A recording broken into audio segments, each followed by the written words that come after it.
I've pleated another section, and what I want to show you now is how I'm going to add in the middle of the scalp. You see I kind of stopped down in the middle, and I want to add on to it to show you that.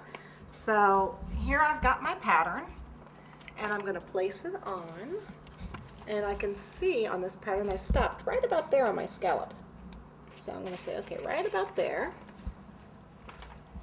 and I'm going to place that on here, right about at that mark I had with my finger, making sure I line it up at the bottom. And then I'm going to go ahead and just cut with my pizza cutter here.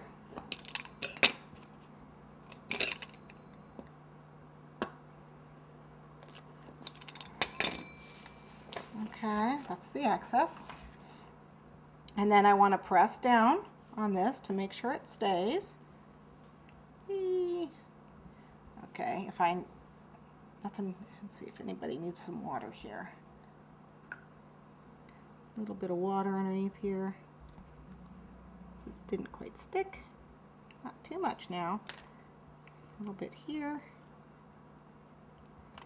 Okay. A little spot right here. Okay, what I'm going to do is flip this over now. Put a little water on the back. Okay. And then I'm going to start right where I left off. Again, make sure the pleat sits on the bottom. You can see I'm just going to overlap it right there so you can't even tell where the join is. Doesn't matter really where the top goes, just as long as the pleat is on the bottom. Okay, and just press it on with my finger.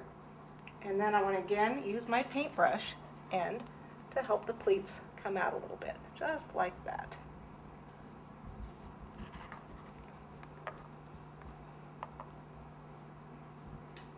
Just push them. It's just like kind of like making a dress, I guess.